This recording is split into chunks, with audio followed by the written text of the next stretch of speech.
Alhamdulillah dzikrihi tatma'innal qulub wa bi fadlihi tubharud dzunub. Asyhadu an la ilaha illallah al-khaliqul ma'bud wa asyhadu anna Muhammadar Rasulullah shadiqul mau'ud. Fassalawatullahi wa salamuhu ala sayyidina Muhammadin wa ala alihi wa ashabihi wa ahli taqwa wa ma'rifatihi wa man tabi'ahum bisanin illa yaumiddin. Yang saya hormati Ustadz Abdurrahman SAG, punten Bapak DKM Masjid Al-Awabid. Yang saya hormati Bapak Agus Sucipto, Bapak Lurah Jatisari. Yang saya hormati Bapak Kiai Haji Ismail Anwar SAG sebagai pimpinan Pondok Pesantren Al-Hidayah. Yang saya hormati Kiai Haji Sofyan Siroj SPD. Yang saya hormati Ketua RW Bapak Sulistiana. Yang saya hormati Ketua Panitia Ibu Amira. Yang saya hormati para alim ulama, para ustadz, para ustazah. Punten gak saya absennya nggak ada lagi soalnya tuh. Punten pisah. Yang saya hormati Bapak Ibu hadirin sekalian, pertama-tama mari kita panjatkan puji dan syukur kita kehadirat Allah Subhanahu wa Ta'ala yang telah memberikan nikmatnya buat kita semua, terutama nikmat iman, nikmat Islam, nikmat sehat wal afiat, nikmat diberikannya umur yang panjang buat kita semua. Alhamdulillah saat ini kita hadir di Masjid Al-Awabin dalam rangka tabligh akbar memperingati Isra Mi'raj Milad Masjid Jami Al-Awabin yang ke-23, sekaligus tawakupan kaum ibu. Tuh jadi banyak acaranya Bu. Isra Mi'raj menyambut Ramadan, kemudian juga Milad yang ke-23, kemudian tawakupan. Hadirin, di dalam sebuah hadis Rasul bersabda, siapa yang hadiri pengajian seperti yang kita kerjakan saat ini, niatnya ikhlas karena Allah, maka kita semua dipayungi oleh sayap-sayapnya malaikat. Amin. Di mana malaikat yang sayapnya memayungi kita semua bermohon kepada Allah Subhanahu wa Ta'ala agar seluruh dosa yang pernah kita lakukan diampuni oleh Allah. Dalam hadis lain Rasul bersabda, siapa yang hadiri pengajian seperti yang kita kerjakan saat ini, niatnya ikhlas karena Allah, lamanya 1 jam, maka akan dibalas oleh Allah Subhanahu wa Ta'ala, nilai pahalanya sama seperti orang yang sholat sunat sebanyak 1000 rakaat. Saya tanya, pernahkah Anda sholat sunat 1000 rakaat? Tahajud sabaraha? Tahajud sabaraha? Saya perhatiin dari tadi, mak-mak banyak yang alisnya pada gede, bibirnya onyoy, berem-berem jawer hayam. Tahajudnya cuma 2, jangan marah. Saya nggak pernah nyindir, ngomong beneran Pak Kiai. Kata saya mah gayaan alisnya daripada tahajudnya. Iye apa iye? Tapi saya yakin kita yang hadir di Al-Awabin ini berharap semoga habis ngaji hari ini ibadah kita kepada Allah semakin baik dan meningkat. Kenapa?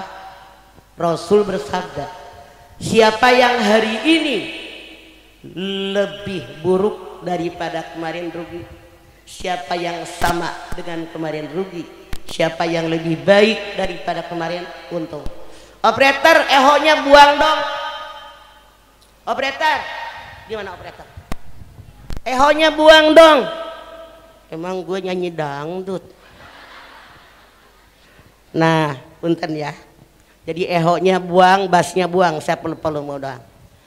Saya yakin kita semua berharap semoga habis ngaji hari ini ibadah kita kepada Allah semakin baik dan meningkat. Contohnya gampang, jangan Anda tengok-tengok kiri kanan. Lihat diri kita masing-masing. Ibu-ibu punten, waktu Anda dulu masih perawan, belum punya apa-apa. Bapak-bapak punten, ketika Anda masih numpang hidup Anda sama orang tua, belum punya apa-apa. Dulu punten, jawab dengan jujur. Kalau sholat yang dibaca surat apa? Kul ya. Inna dikawinin punya suami, dikawinin punya istri, punya anak, punya motor, punya rumah. Tiap pengen beli baju kayak apa duitnya aya. Tiap pengen makan jajanan kayak apa duitnya ada.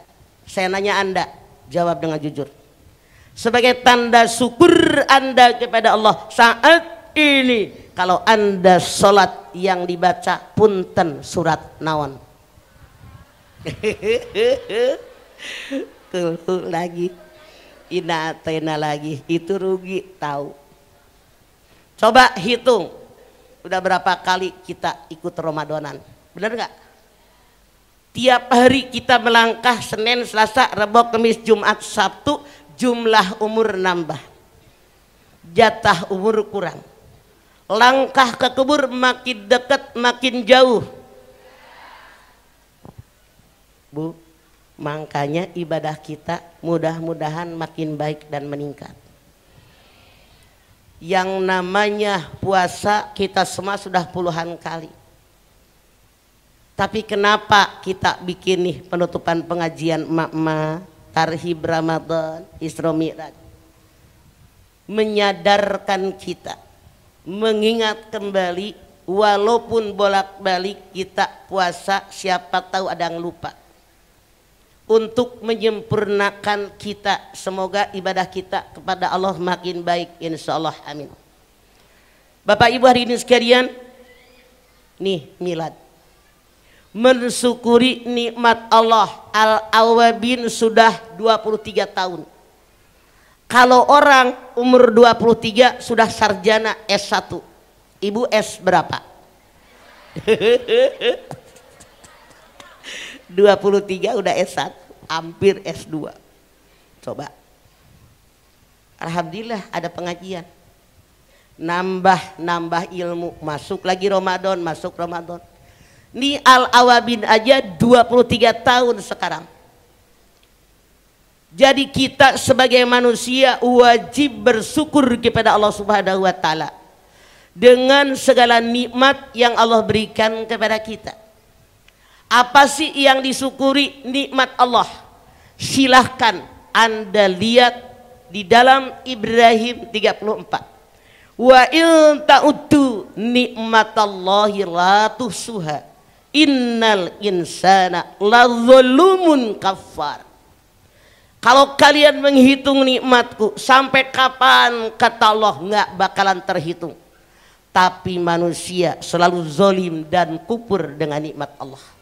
Kata Allah, betapa banyak nikmat yang Allah berikan buat kita. Anda lihat, jangan jauh-jauh. Anda punya mata, bisa melihat, bisa ngedip. Bayangin kalau mata Anda nggak bisa ngedip, melotot naik ojek udah kelilipan. Sepertinya sepele, ngedip aja nikmat dari Allah Subhanahu wa taala. Tapi kata Allah, manusia kebanyakan, semoga jamaah Al-Awabin tidak seperti ini. Kebanyakan manusia zalim dan kufur dengan nikmat Allah. Kita wajib bersyukur dengan nikmat karunia yang Allah berikan kepada kita, kapanpun, dimanapun, dalam kondisi bagaimanapun.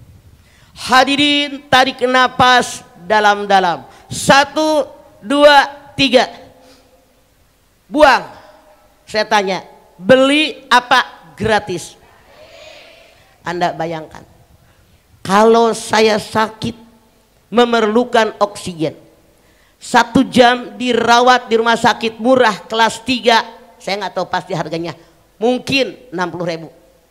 Di kelas 2 oksigen yang sama boleh jadi 80.000. Ini bukan harga sesungguhnya, kira-kira.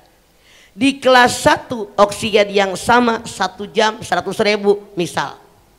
Kalau seandainya saya sakit membutuhkan oksigen 24 jam sehari semalam, napas doang saya butuh 2.400.000. Bayangkan, seandainya oksigen yang kita hirup kita diperintahkan oleh Allah Subhanahu wa taala memberinya, saya jamin kita udah pada mati dari kemarin. Betul apa betul? Nikmat. Kameramen duduk, lu ngalangin orang. Duduk di mana-mana kameramen nggak pernah ngalangin orang gitu loh. Beneran? Ya kan Bu? Oke, sip. Tenang, kursi saya nggak pindah. Oke, rempong. Tenang Bu. Sekarang, siapa di antara Anda yang pernah digigit nyamuk ngacung? Oke, saya tanya, gatel apa hente? Yang enak digaruk atau didiemin? Muncul DKM Al-Awabi, Bapak Abdurrahman. Hadirin sekalian, siapapun di antara Anda yang digigit nyamuk tapi tidak digaruk, kata Kiai Abdurrahman, saya kasih duit goban. Hadirin saya tanya, milih duit DKM goban atau milih digaruk? Sian deh Pak Kiai, kagak laku duitnya. Ada bayangkan, digigit nyamuk gatal luar biasa, pegang duit dari Kiai Abdurrahman tapi gak digaruk. Udah. Iya apa iya? Garukan itu nikmat. Cuman kadang-kadang manusia cuek kalau nikmatnya lagi ada. Contoh Bu, darah yang ngalir di tubuh kita gratis apa beli? Misalnya sekantong darah 200 cc 850.000. Tubuh kita membutuhkan 5 liter darah. Darah doang sudah berapa? Itu gratis. Pantesan Allah mengatakan innal insana lazalumun kafar. Manusia itu zalim dan kufur dengan nikmat Allah. Oleh karena itu kita oleh Allah Subhanahu wa taala diperintahkan mensyukuri nikmat. Anda silakan lihat dalam surat Luqman ayat 12. Wa man sakara fa innallaha barang siapa yang bersyukur itu syukur buat dirinya sendiri. Wa man kafara fa innallaha ghaniyun hamid. Siapa yang kufur, Allah tidak butuh syukur kalian karena Allah maha kaya, maha terpuji. Jadi kata Allah dalam ayat ini, kalau kita bersyukur dengan nikmat Allah, syukur tadi bukan kebutuhan orang, apalagi kebutuhan Allah, tapi syukur tadi kembali buat kita yang bersyukur. Makanya setiap helaan napas, apa sih yang kurang kita? Tinggal syukurnya. Luar biasa nikmat yang Allah berikan kepada kita. Kata Allah, kalau ada orang yang kufur dengan nikmat Allah, Allah tidak butuh syukur kalian. Allah maha kaya, maha terpuji. Jadi kalau kita bersyukur dengan nikmat Allah, termasuk bersyukur dengan tegaknya Al-Awabin yang ke-23, masjid yang indah, yang kokoh luar biasa ini, maka insya Allah syukur kembali kepada kita. Jamaah Al-Awabin makin barokah dan barokah, amin. Kita sekarang lihat, apa sih yang Allah janjikan bagi orang yang bersyukur? Ini ayat sangat-sangat populer, cucu saya aja hafal di madrasah. Allah berfirman dalam Ibrahim ayat 7, wa itta'adzana rabbukum la in syakartum la azidannakum wa la in kafartum inna azabi lasyadid. Siapa yang bersyukur dengan nikmat Allah akan dilipat gandakan nikmat yang diberikan kepada kalian. Siapa yang kufur dengan nikmat Allah, nauzubillah, azabku sangat pedih. Bu, apa sih makna syukur? Syukur tiada lain artinya menampakkan nikmat ke permukaan. Punten, contoh yang gampang. Badan sehat. Di sini saya tanya di Al-Awabin, ngaji hari naon? Pagi siang. Oke. Tetangga bilang, Herni, ngaji Herni. Yuk ngaji yuk, kata Herni gitu. Nah, ditunjukkan saya sehat. Contoh yang namanya syukur. Ibu pergi ke taklim. Kata guru ngajinya, ibu-ibu kumpulin uang ya, keluarga kita banyak yang kena musibah. Ada yang kena gempa, kayak yang kena longsor, yang kebakaran, yang kebanjiran. Kumpulin ya, ini uangnya nih. Ngambil yang nolnya banyak, yang angkanya gede. Ini syukur menampakkan nikmat ke permukaan.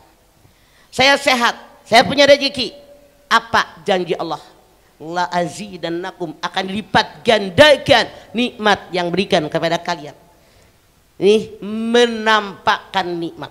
Kebalikannya, wala in kafartum inna azabi lasyadid. Siapa yang kufur dengan nikmat Allah, azabku sangat pedih. Apa kufur? Menyembunyikan nikmat. Contoh, badan sehat. Tetangga bilang pagi-pagi hari Rebo, Tuti ngaji tut. Kagak, pala gua puyeng, padahal mah sehat.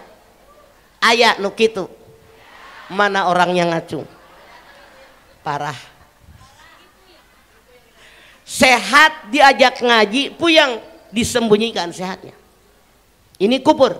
Contoh, duit di tas ada, kata guru ngajinya, ibu-ibu kumpulin. Yuk, buat saudara kita yang kurang beruntung, yang kena musibah sekarang. Allah boro-boro buat orang kena musibah, gua aja nggak punya duit. Padahal di tas duitnya banyak. Ini kufur, menyembunyikan nikmat. Apa ancaman Allah? Inna azabi Allah syadid. Azabku sangat pedih. Walaupun Anda banyak duit, tidak ada keberkahan. Makanya jadi orang jangan koret. Terang koret ente? Naon? Bu, ibu nanya, bagaimana akan bersyukur kalau kita sedang kena musibah? Saya tanya Anda, siapa yang selama hidup tidak pernah kena musibah? Ngacung. Siapa yang selama hidup musibah datang silih berganti? Ngacung. Ini normal. Walaupun kita terkena musibah, tetap wajib bersyukur kepada Allah.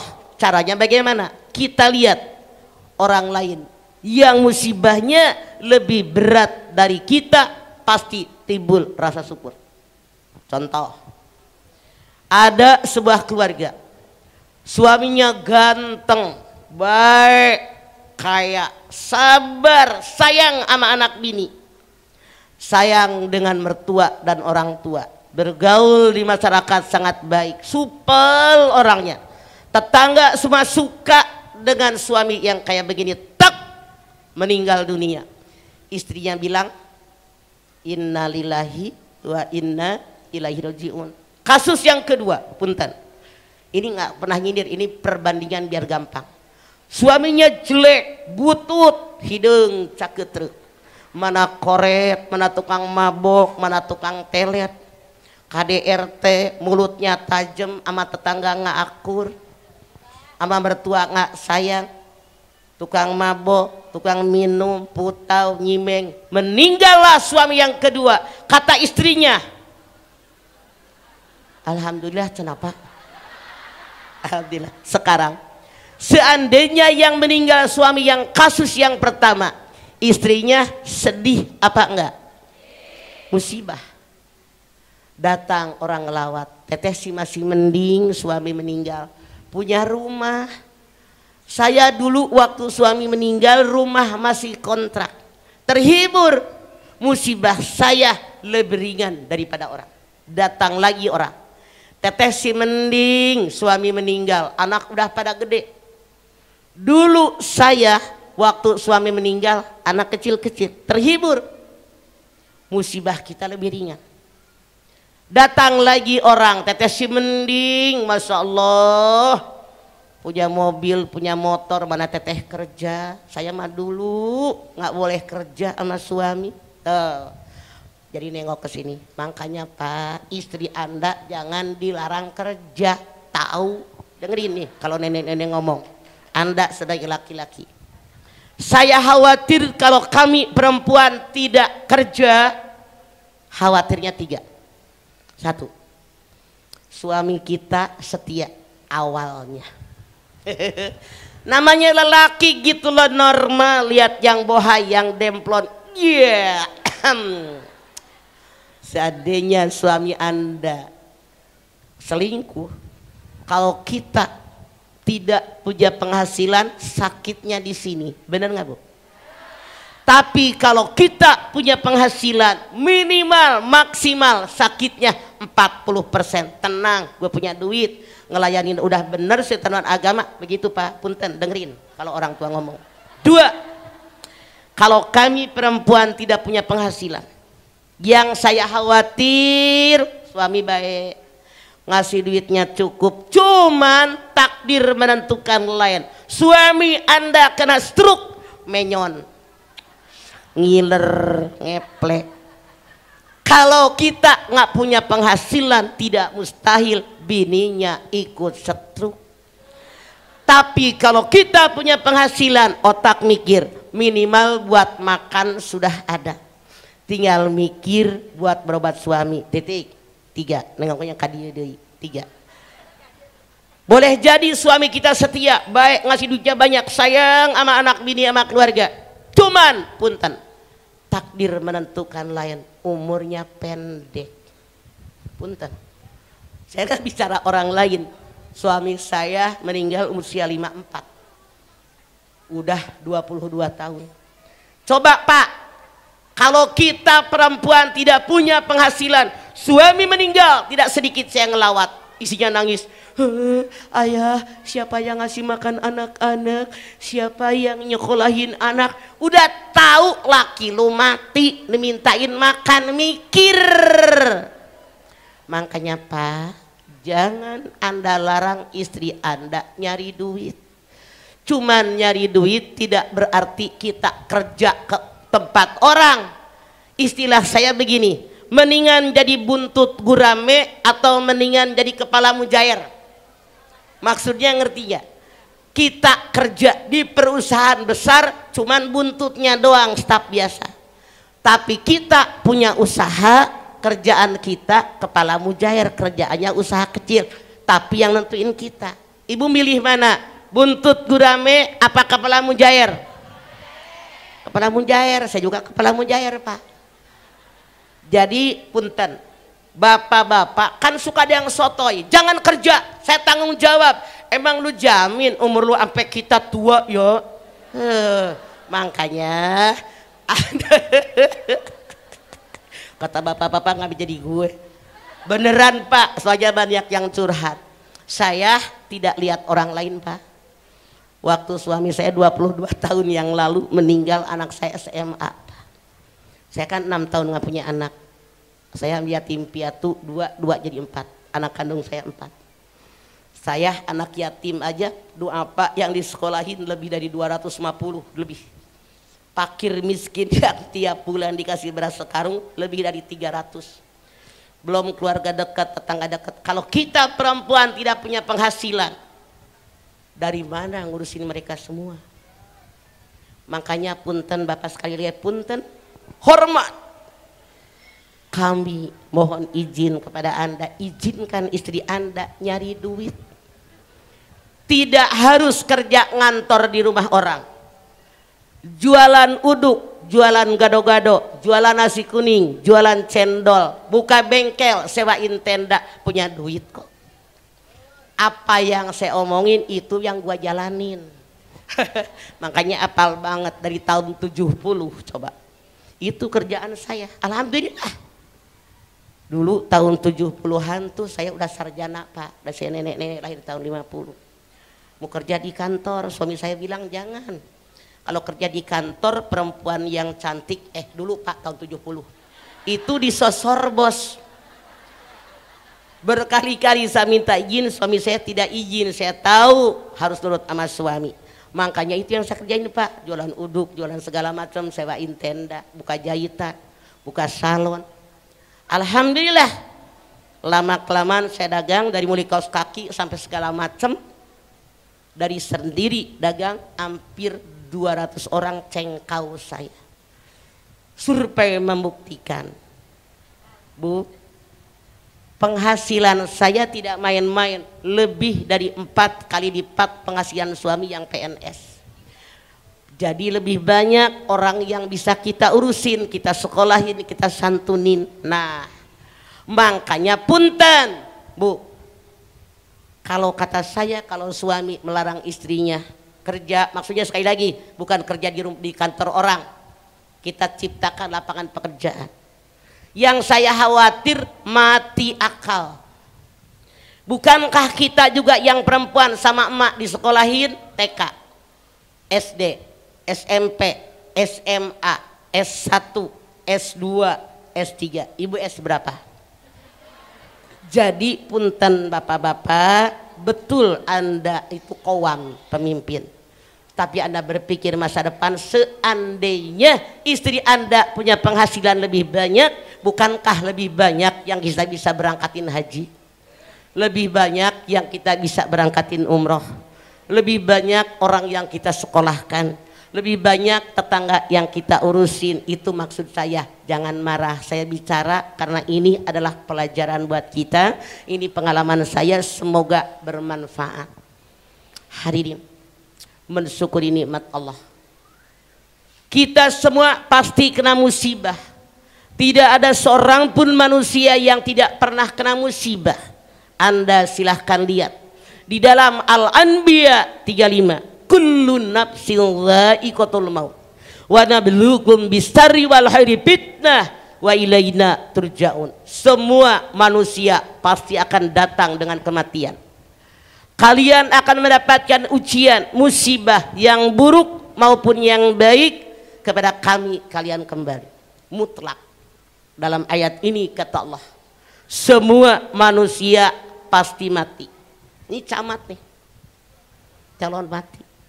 Kalau capres, cawapres, cagup, cawagub, ada yang jadi, ada yang enggak. Kalau camat, mau tidak mau, suka tidak suka, rela tidak rela, redo tidak redo, harus redo. Ini calon mati. Siapa yang pengen duluan? Ngacung.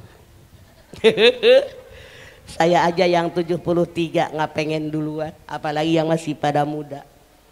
Masya Allah. Kata Allah, semua kena musibah. Kalian ada musibah yang buruk, yang baik. Tapi punten, kebanyakan manusia dikasih musibah yang buruk lulus. Kalau musibah yang baik jarang lulus. Contoh, musibah yang buruk kemarin corona, suami Anda di PHK. Mertua bengek, harus dirawat di rumah sakit. Anak yang pertama belum bayaran, anak yang kedua mau masukin TK, duitnya nggak ada. Anak yang bontot, yang ketiga korengan nggak sembuh-sembuh. Nah, musibah bukan? Buruk apa baik? Biasanya manusia kebanyakan dikasih musibah buruk, lurus. 2 kata Allah, semua manusia suatu saat aku berikan musibah. Musibah yang baik, suami ganteng, istri cantik, jabatan naik, rumah mewah, mobil mewah, gelang sampai diketek, saking kaya-kayanya. Penghormatan, kekuasaan, harga diri, kehormatan luar biasa. Ini adalah musibah baik. Saya tanya Anda, siapa yang pengen diuji dengan musibah buruk? Ngacung. Nggak ada yang ngacung. Siapa yang pengen diuji musibah yang baik? Ngacung. Jangan-jangan istidroj. Tahu istidroj? Ibadahnya kurang tapi secara keduniaan dikasih semuanya oleh Allah. Makanya setiap saat dan kesempatan banyak bersyukur. Syukur dengan apa? Yang pertama, syukur dengan hati. Bagaimana orang yang bersyukur dengan hati? sekecil bagaimanapun nikmat yang kita terima, bersyukur kepada Allah tanpa menggerutu. Sekali lagi, bersyukur kepada Allah tanpa menggerutu. Kenapa? Banyak manusia, jangan-jangan kita, nikmat dari Allah diterima tapi masih ngadumel. Tahu ngadumel? Heran gue, suami bikin sekarang bikin nyebelin, ngedumel. Manusia serba salah. Survei membuktikan kenyataan. Orang yang belum nikah, mamah doain biar punya suami. Alhamdulillah nikah. Alhamdulillah mah baru sebulan 2 bulan suami saya baik. 5 tahun ya Allah mah suami saya nyebelin mulu ya Allah. Harus bagaimana? Dari dulu pengen punya suami, udah punya suami ngedumel melulu. Ada yang begitu di sini? Emang kenapa ngedumel mulu? Katanya mungkin tua, suaminya mungkin nyebelin kelakuannya. Yang di sono kalau DKM Al Awabin mah enggak. Dari topinya kita lihat. Mereka bukan orang yang nyebelin, mereka yang menyenangkan istri mereka. Amin. Luar biasa. Jadi bagaimana bersyukur dengan hati? Saya mengajak Anda minimal tiap habis sholat wajib kita sujud syukur. Sujud syukur rukunya ada 4. Niat, takbiratul ihram, sujud, salam. Punten. Misalnya entar habis sembahyang lohor, udah assalamualaikum, assalamualaikum. Kita masih punya wudhu, masih menghadap ke kiblat, masih nutup aurat, masih suci badan, pakaian dan tempat dari najis. Saya sarankan sujud syukur. Duduk aja Anda. Langsung niat. Nawaitu sunatan sujud syukur lillahi ta'ala. Allahu Akbar. Nggak usah angkat tangan. Lagi duduk. Allahu Akbar bersujud. Anda baca Al-Ahqaf 15. Rabbi auzi'ni an askura ni'mataka allati an'amta alayya wa ala walidayya wa an amalan sholihan tardahu wa aslih li fi dzurriyyati. 3 kali. Udah rapih 3 kali Allahu Akbar, duduk mapan. Assalamualaikum warahmatullahi. Balik ke tengah. Assalamualaikum warahmatullahi. Selesai. Gampang Bu. Enggak beberapa menit. Kata Ibu Robi Auji ini belum apal, sok baca. Sajada wajhiya lilladzi khalaqahu wa saqa sam'ahu wa basarahu bihaulihi wa quwwatihi 3 kali. Sajada wajhiya asing. Saya baru tumben denger, mangga sok baca doa sujud biasa. Subhana rabbiyal a'la wa bihamdihi, subhana rabbiyal a'la wa bihamdihi, subhana rabbiyal a'la wa bihamdihi, Allahu akbar, duduk, assalamualaikum, assalamualaikum. Kata ibu, saya mah lapar banget dari pagi belum makan. Pakai wa bihamdihi kepanjangan, nggak usah pakai wa bihamdihi. Subhana rabbiyal a'la tanpa wa bihamdihi 3 kali, Allahu akbar, assalamualaikum. A'la kepanjangan, cukup sujud subhanallah, subhanallah, subhanallah, Allahu akbar, assalamualaikum. Subhanallah kepanjangan, sujud Anda Allah, Allah, Allah, Allahu akbar, assalamualaikum. Kalau sujud syukur nyebut Allah aja ogah kelewatan kapan syukurnya. Ibu lihat di TV, kalau ada orang bermain badminton, bermain sepak bola, mereka menang langsung mereka sujud di situ. Apakah sujud syukur? Belum tentu. Syaratnya tidak terpenuhi. Apakah mereka menghadap ke kiblat? Apakah mereka nutup aurat, celana sakil? Apakah mereka punya wudhu? Suci badan, pakaian dan tempat dari najis. Itu bukan sujud syukur. Itu namanya nonggeng. Boleh jadi mensyukuri nikmat. Boleh, boleh. Saya ngajak Anda yuk banyak-banyak bersyukur. Sempurnakah syukur kita? Belum. Di backing dengan syukur yang kedua, syukur dengan lidah. Anda silahkan lihat Al-Qasas ayat 70. Wallahu la ilaha illa huwa lahul hamdu bil ula wal akhirah. Dialah Allah yang tidak ada yang patut disembah kecuali hanya Dia. Dialah pemilik pujian dari awal sampai akhir, dunia sampai akhirat. Kata Allah, kalau ada seseorang memuji Anda, memuji siapapun yang terdapat dalam diri Anda, jangan GR, kembalikan kepada Allah. Kenapa?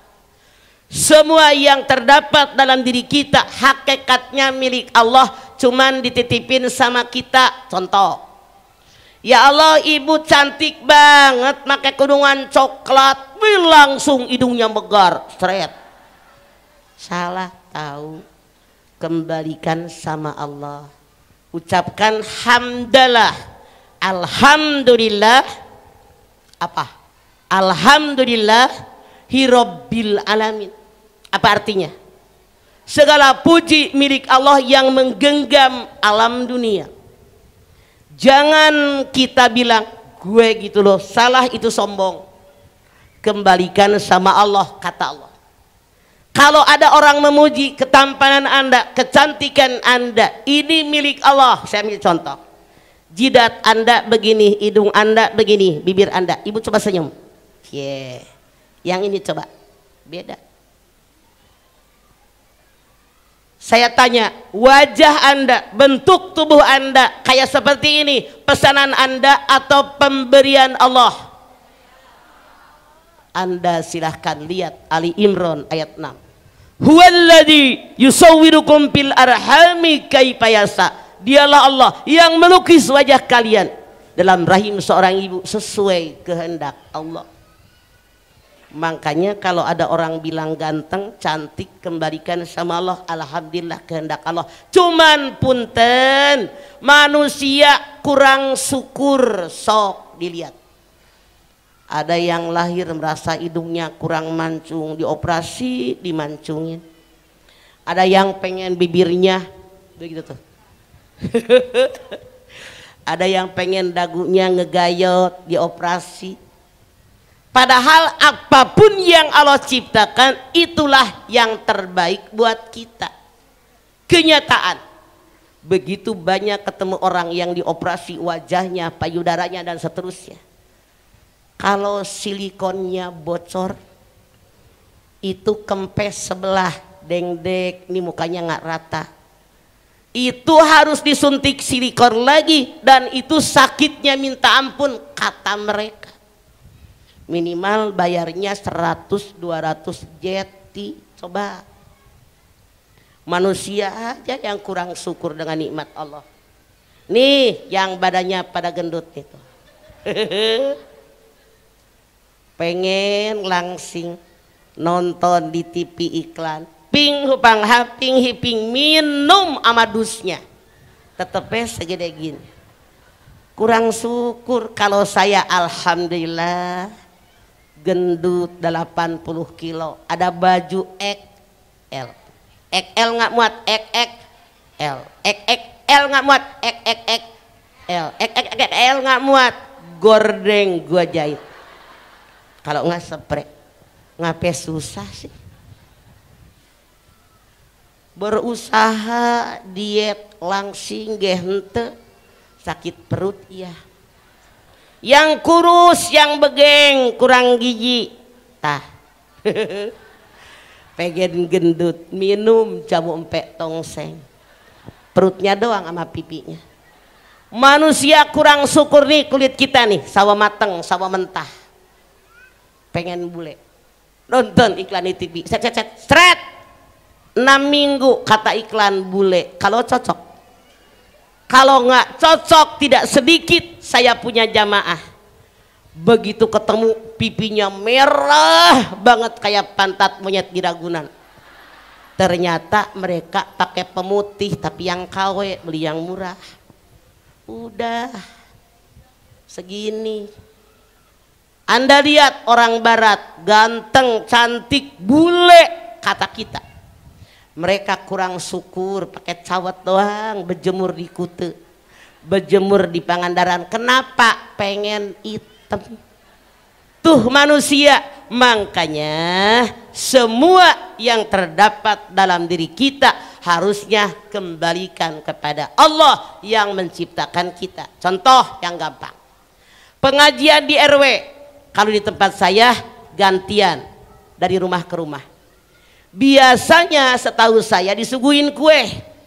Kata tamunya, ih kuenya enak banget. Kata yang punya rumah, siapa dulu yang bikin?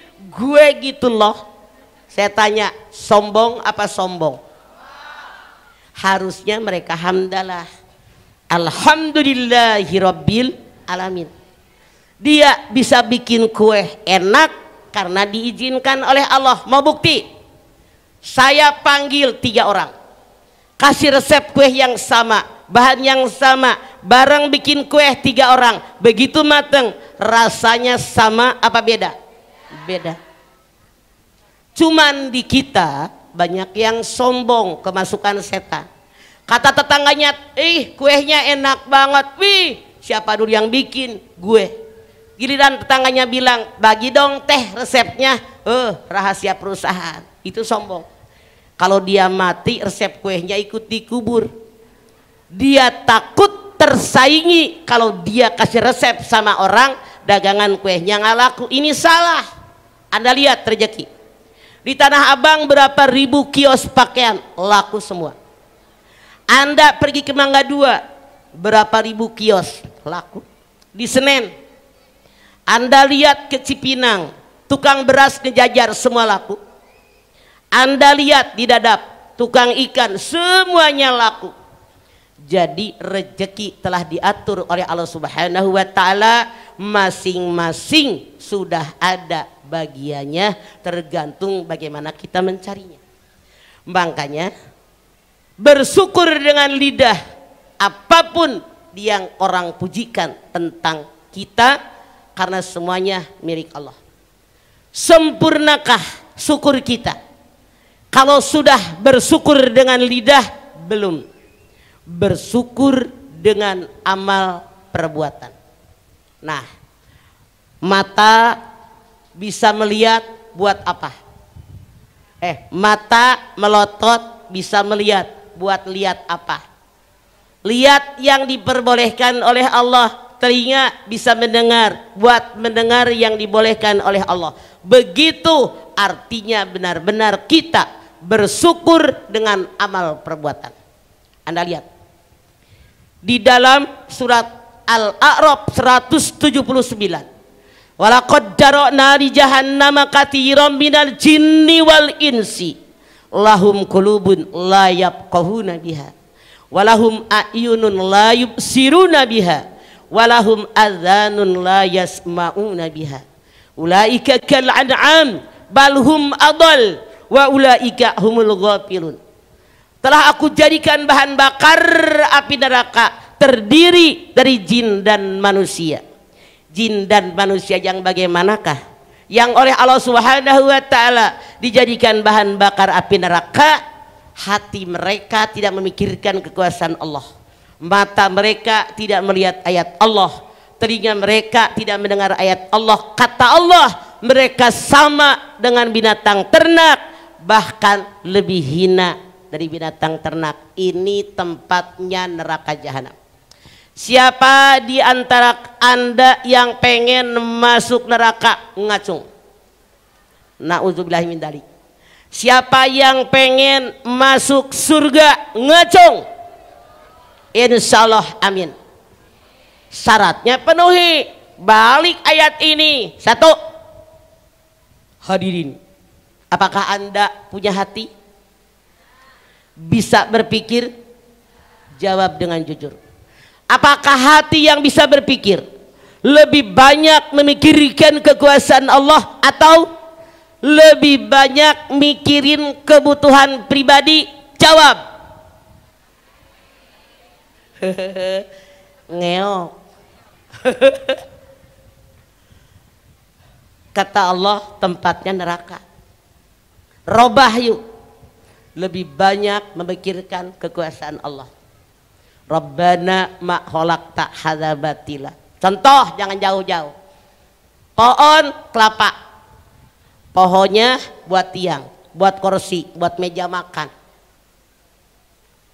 Kelapa mudanya enak dimakan, sambuknya buat kekeset, batoknya buat bakar sate, airnya buat bikin cuka, biting enaon teh, lidinya buat sapu, janurnya buat ketupat.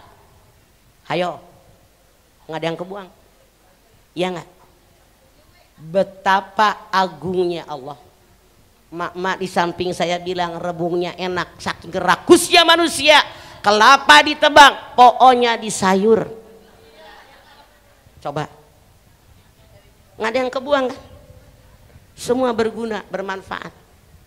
Makanya hati kita berpikir, ya Allah, betapa kuasanya Allah. Contoh, Allah ciptakan manusia, mata kanan kiri, telinga kanan kiri, hidung lubangnya kanan kiri, tangan kanan kiri, kaki kanan kiri, lidah, anggota tubuh yang kecil yang tidak bertulang disimpan di tengah-tengah. Saking berbahayanya lidah, dipagar dengan gigi, dilem dengan bibir, tahan lidah kamu. Betul apa betul? Nggak sia-sia. Makanya kata Allah, berpikir tentang kekuasaan Allah, sorga tempatnya. Titik. 2. Hadirin, Anda punya mata, bisa melihat? Jawab dengan jujur. Mata yang bisa melihat, Anda lebih sering lihat ayat yang tersirat di alam dunia, yang tersurat di dalam Al-Quran, atau mata Anda lebih sering liatin TV sama HP? Jawab. Punten, saya mah nggak pernah nyindir, ngomong beneran. Siapa yang usianya 65 ke atas ngacung? Jarang, saya doang paling nenek-nenek berarti. Berapa Bapak? Berapa? 66. Oh, tuaan saya beda 7. Anda lihat, nenek-nenek, aki-aki. Bapak, namina saha? Namanya siapa Bapak? Hah? Pak Haji Darna sama saya, nenek-nenek, aki-aki. Kita mah nenek-nenek, aki-aki, tanya sama Pak Haji Darna. Pergi kemana-mana kagak bawa HP, biasa ya Pak? Biasa aja. Anak-anak sekarang nih Mahmud, mamah-mamah muda, beuh, ngaji HP tinggalun, balik deui ngabelaan ojek 25.000. Iya apa heueuh? Giliran ngaji Quran tinggalun, balik deui teu ngeok.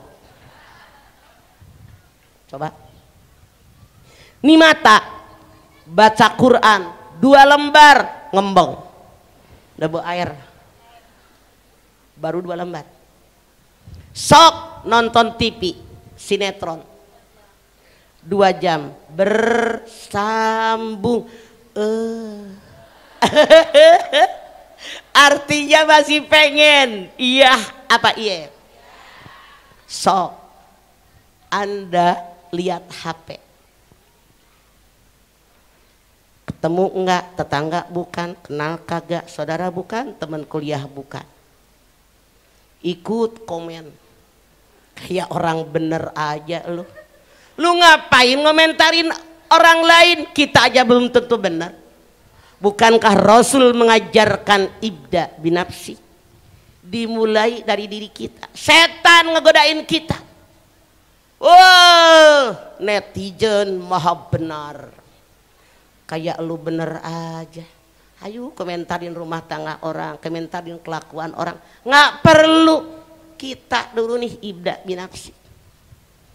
Coba mata robah, banyak lihat Al-Quran yang tersurat, yang tersirat di alam dunia nih mata. Lihat buku-buku agama, Masya Allah, ini perintah Allah biar kita masuk surganya Allah. Tanda syukur. Mensyukuri nikmat mata bisa melihat. Ibu punten. Bu, saya tanya dengan jujur. Siapa yang kalau HP mandi ke WC dibawa ngacong? Tuh Pak Abdurrahman, jamaah Anda biar tahu kelakuannya. Coba kemarin aja saya baru pulang umroh. Di Haram digeletakin tuh sholat. Di Nabawi digeletakin tuh sholat. Bagaimana mau husu? Matiin itu HP, masukin tas lu sholat biar husu. Ya mah ke WC di bawah, mandi di bawah, nyebur di WC, syukurin girang gue mah. Ada suami muda, mah bersyukur saya punya istri rajin ngaji ama mama, banyak perubahan. Syukur kata saya, perubahan naon? Kata suaminya tidur pun bercahaya. Ya suaminya BODO. Itu bini nyalain HP pakai selimut bercahaya. Jadi suami jangan BODO, bukan bercahaya. Bini lu main HP tahu. Makanya Bu, syukur dengan mata ini, manfaatkan mata melihat yang bermanfaat. 3. Anda punya telinga, bisa mendengar? Jawab dengan jujur. Apakah telinga Anda yang bisa mendengar lebih suka mendengar ceramah agama, siraman rohani, lantunan Al-Quran, lantunan ajan, atau telinga Anda lebih suka mendengarkan GOSIP? Mana yang lebih suka? Buktinya nih, kalau kiai lagi ceramah pengajian Anda, mak-mak ngobrol kiri ngobrol kanan, ngarumpi ngomongin orang, ada main HP.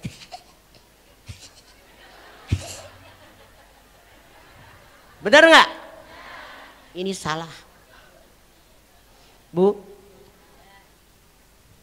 Ada seorang kiai namanya Syekh Hasan Al-Basri. Dia datang ke sebuah kuburan. Kuburan pada saat itu tidak begitu dalam, jadi dikoreh-koreh pakai tongkat, tengkoraknya keluar. Ketika ada tengkorak keluar, ditusuk dari sini, blong, lempar. Ngambil lagi tengkorak, dek, lempar. Ngambil lagi tengkorak, dek, di tengah-tengah, beliau ciumin, dikuburkan kembali. Orang yang lihat nanya, Syekh, kok tadi saya perhatikan yang dilakukan Anda itu apa sih maknanya? Syekh Hasan Al-Basri mengatakan, kalau ada tengkorak blong, artinya dia tidak mendengarkan nasihat agama. Aku tidak suka, lempar. Kalau ada yang dek, dia tidak mau mendengarkan nasihat agama. Aku tidak suka, lempar. Yang aku suka, dia mendengarkan, nempel di otak, dipraktekan. Makanya saya ciumin, dikuburkan kembali. Makanya saya bersyukur kepada Allah Subhanahu wa Ta'ala, di kampung kita termasuk di sini banyak sekali majlis taklim, di mana kebanyakan emak-emak, bapak-bapak sekian persen mendengarkan pelajaran, masuk di otak, diamalkan. Ini yang benar. Cuman punten, saya nggak pernah nyindir. Banyak majlis taklim yang bangga. Saya punya taklim puasa kemarin 3 kali hatam, 4 kali hatam, punten. Walaupun baca Quran ada pahalanya, tapi biar hidup kita benar, bukan hatamnya yang dihitung. Ngerti nggak isi Quran? Kenapa? Anda silahkan lihat Al-Baqarah 185. Syahrul Ramadan alladzi unzila fihil Qur'an hudal linnas wa bayyinatin minal huda wal furqan. Pada bulan Ramadan aku turunkan buat kalian Al-Quran, petunjuk buat manusia, penjelasan petunjuk dan pembeda yang membedakan mana yang boleh, mana yang tidak, mana yang halal, mana yang haram, semua terdapat di dalam Al-Quran. Jadi punten, saya tidak nyindir tapi ngomong apa adanya. Di taklim bukan digalakan balapan hatam Quran. Lebih baik satu hari 1-2 ayat ditadaburkan. Ayatnya baca, terjemahnya apa, maksudnya apa, tujuannya apa, isinya apa, diamalkan. Ini lebih berguna buat kita daripada balapan baca Quran. Jelas Bu? Yuk robah tuh kiai banyak. Biar kita punya ilmu, biar ibadah kita semakin baik. Karena hari ini tahu tentang ini, tentang ini, maka diamalkan dalam ibadah kita. Kenapa? Ibadah yang diterima oleh Allah Subhanahu wa taala syaratnya ada 2. 1, ikhlas karena Allah. Wa ma umiru illa liya'budullaha mukhlishina lahu dinahu nafa al-bayyinah ayat 5. Tidak aku perintahkan kalian dalam ibadah kepada Allah kecuali memurnikan ketaatan hanya untuk Allah. Ikhlas. 2, ibadah yang diterima oleh Allah yaitu ittiba. Naon ittiba teh? Sesuai dengan yang Rasul ajarkan. Makanya di majlis taklim belajar tafsir, fikih, hadis, tauhid, akhlak, sejarah Islam, tajwid. Buat apa? Biar ibadah kita benar. Jangan marah. Saya banyak melihat majlis taklim cuman mejeng doang. Tiap ngaji Yasin, tahlil, rawi, arisan, seragam. Muludan hejo, halal bihalal coklat, tahun baru koneng, hayu mikiran seragam, otak nggak ditambah ilmunya, ibadah nggak benar-benar, yang enak mah tukang seragam. Ada yang marah, naik sini gue tatar, gue yakin yang marah cuma tukang seragam doang. Mana orangnya? Boleh seragam tenanawan Bu, tapi jangan keseringan. 2 tahun 1 seragam cukup, kecuali kalau orang miskin dikasih gratis.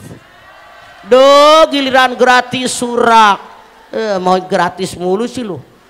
Jadi begitu, silahkan pakai seragam buat persamaan, persatuan, jangan keseringan. Yang digedein ilmu agama tadi, tafsir, fikih, hadis, tauhid, akhlak, sejarah Islam. Jadi punten, saran saya nenek-nenek, daripada Anda bolak-balik nyicil seragam, mendingan nyicil buku tafsir, nyicil buku fikih. Jadi tiap ustadz ngajar Anda punya buku panduannya. Oke?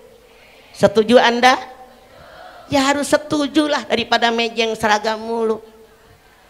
Jadi ini, kalau mejeng seragam jangan marah. Ini hubbud dunya, pamer keduniaan. Sadar nggak sadar mereka kemasukan setan.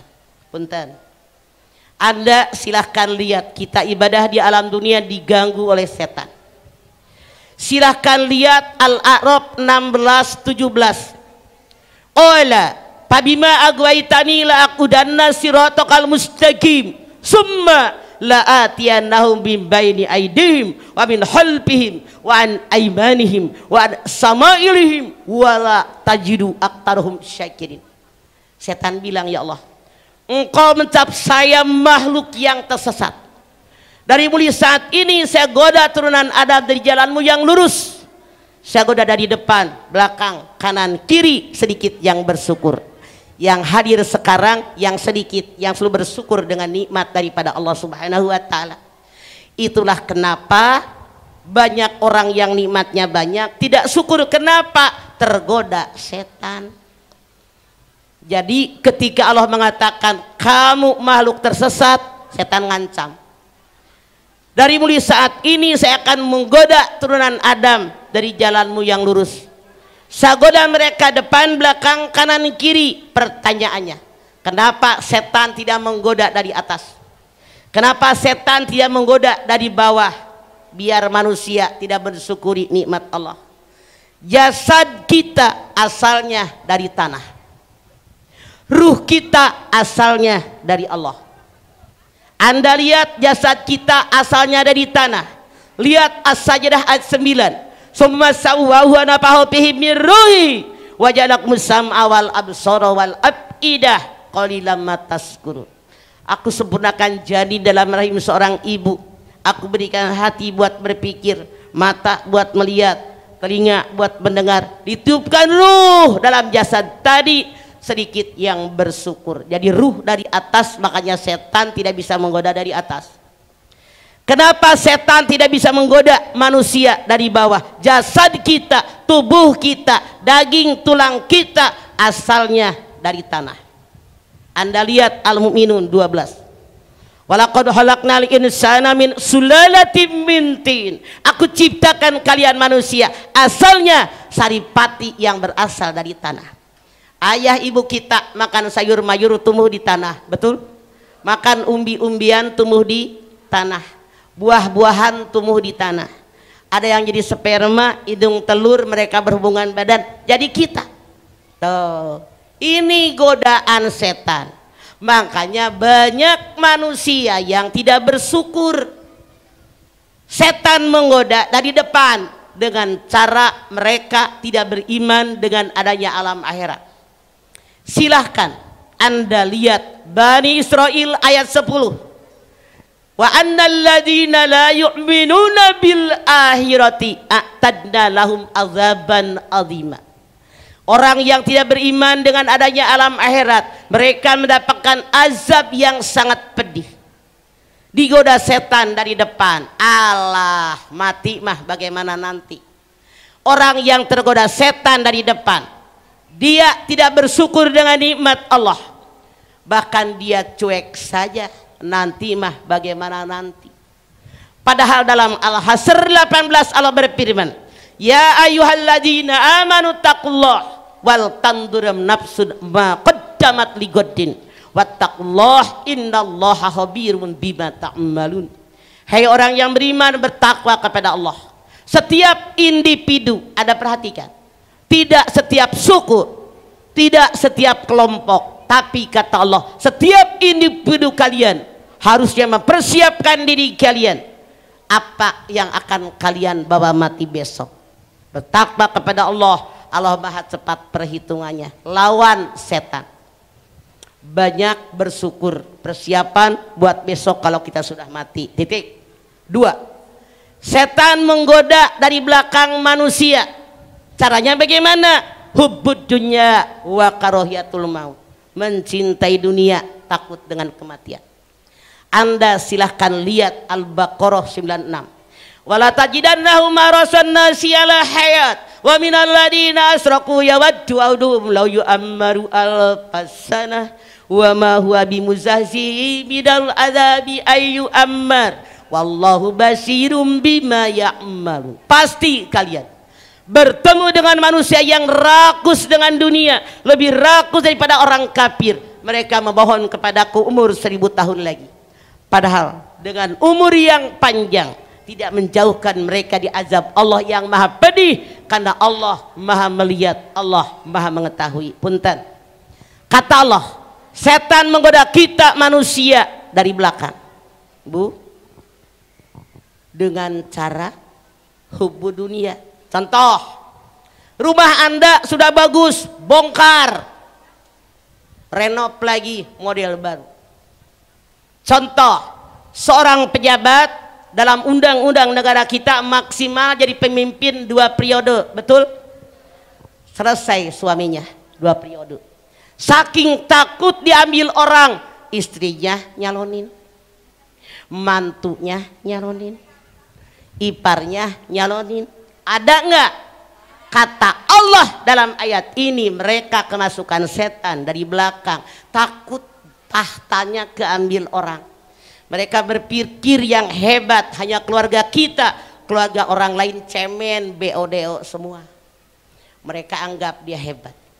Contoh, sekarang di pengajian, mau muludan, nggak mikir ilmu agama tentang ibadah, hayu dipikirin seragam. Besok muludan merah apa koneng, hijau apa berem, hayu dipikiran.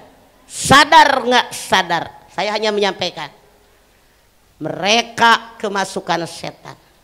Yang dipikirin hanya dunia, ibadah nggak dipikirin. Titik.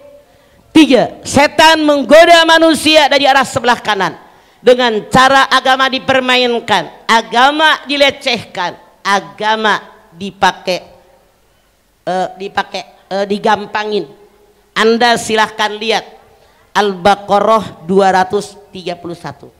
Wala tattahidu ayatillahi uzwa fadkuru ni'matallahi alaikum minal kitabi wal hikmah ya'idukum bih. Jangan kalian jadikan agama dilecehkan, jangan kalian jadikan agama dipermainkan. Ingat, Al-Quran dan Sunnah Rasul itu pelajaran terbaik buat kalian. Punten, bilang mau ngaji, sampai di pengajian dagang kagak ikut ngaji, sampai di pengajian ngobrol ngarumpi ngomongin orang, aya nu kitu, kemasukan setan.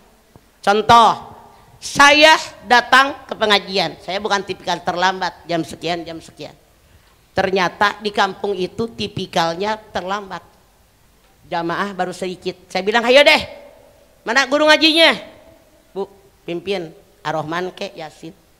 Si ustazah itu mimpin Yasin wal Qur'ani lakin turjaun. Saya bilang, Bu ustazah maaf banget, itu Bu ustazah masih muda segede anak saya 50-an kali. Punten ya Bu ustazah, mama sebagai orang tua hanya ngasih tahu yang namanya baca Quran jangan ngebut. Karena Allah berfirman warotilil Qur'ana tartila, baca Quran yang tartil. Ustazah yang muda manyun aja lihat muka gue. Kata dia, dari dulu saya jadi guru ngaji. Punten, Allah yang berfirman warotilil Qur'ana tartila, baca Quran wajib tartil. Baca Quran ibadah apa bukan? Rasul mengatakan al ajalah minas syaitan wa ta'ani minallahi ta'ala. Terburu-buru dalam ibadah perbuatan setan, kehati-hatian dalam ibadah perintah Allah. Yuk jangan marah kalau ada yang kritik demi kebaikan Anda. Kalau Anda marah, baca Yasin ngebut, tidak tartil, ibadah ngebut, tidak ada tumaninahnya, misalnya maaf dalam tanda kutip, kata Allah, mereka kemasukan setan dari arah sebelah kanan. Titik. 4.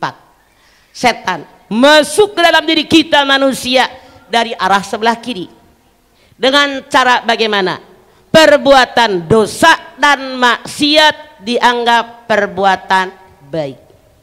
Anda lihat surat Fatir ayat 8. Apa manuzuyyina lahu amalihi wa ra'ahu hasanah. Apakah pantas orang yang melakukan dosa dan maksiat mereka menganggap perbuatannya itu perbuatan baik?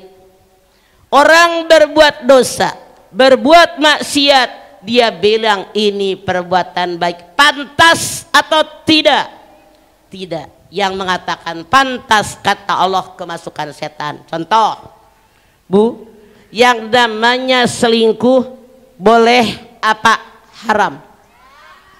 Di zaman medsos sekarang, betapa banyak orang yang selingkuh, di share, melukin bini tetangga,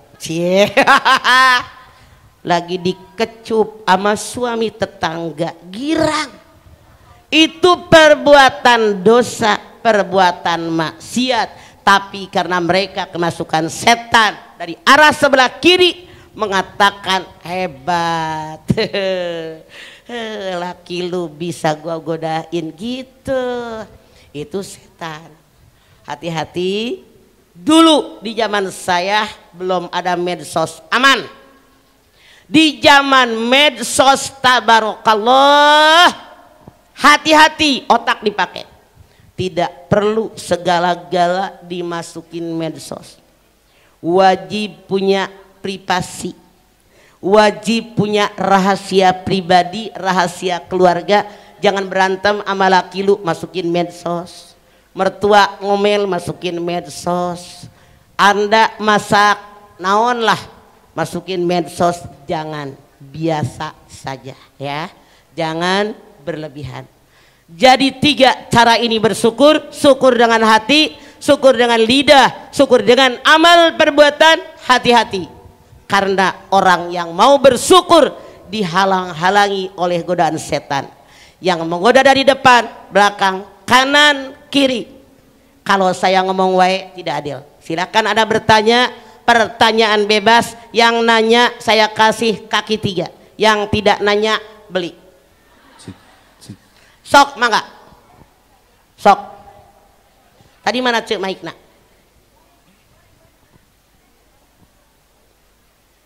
Ini hadiah naon?